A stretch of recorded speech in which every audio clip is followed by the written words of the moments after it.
নিজ এলাকায় জনগণের তোপের মুখে ব্যারিস্টার ফুয়াদ। নিজের নির্বাচনী এলাকায় গিয়ে জনতার ক্ষোভের মুখে পড়েছেন আমার বাংলাদেশ পার্টির সাধারণ সম্পাদক ব্যারিস্টার আসাদুজ্জামান ফুয়াদ। রোববার দুপুর 1টার দিকে এই ঘটনা ঘটে। রহমতপুর বাবুগঞ্জ মুলাদি হিজলা সড়কের আরিয়াল খাঁ নদীর উপর মিরগঞ্জ সেতুর ভিত্তিপ্রস্তর স্থাপন অনুষ্ঠানে ফুয়াদের বক্তব্যকে কেন্দ্র করে এই উত্তেজনা তৈরি হয়। বক্তব্য দিতে গিয়ে ফুয়াদ দাবি করেন স্থানীয়দের চাঁদা চাওয়ার কারণে সেতুর কাজ স্থগিত ছিল। এর পরপরই স্থানীয় জনতা তাকে ঘিরে ভুয়া ভুয়া স্লোগান দেয়। পরিস্থিতি উত্তপ্ত হয়ে উঠলে তিনি দ্রুত গাড়িতে উঠে এলাকা ত্যাগ করেন। পরে স্থানীয় ছাত্র দলের পক্ষ থেকে ব্যারিস্টার ফুয়াদকে বাবুগঞ্জে অবাঞ্ছিত ঘোষণা করা হয়।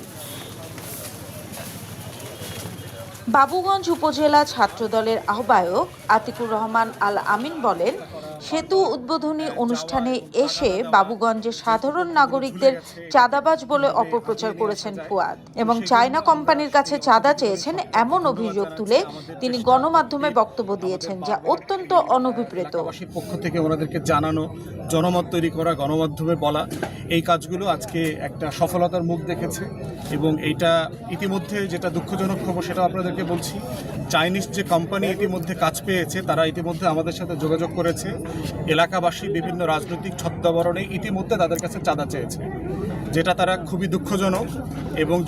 এবং দেখবেন যে মাননীয় উপদেষ্টারা কিন্তু ইঙ্গিতে এই কথাটা বলেছেন যে এলাকাবাসী যদি আপনারা সাহায্য না করেন, আপনারা যদি এখানে কোনোভাবে দুর্নীতির আশ্রয় নেবার চেষ্টা করেন, তাহলে কিন্তু কাজটা ঝুলে যাবে। এ বিষয়ে আমরা স্থানীয় সাধারণ নাগরিকরা প্রতিবাদ জানিয়েছি। তবে তাৎক্ষণিকভাবে এই ব্যাপারে ব্যারিস্টার ফুয়াদের কোনো মন্তব্য পাওয়া যায়নি।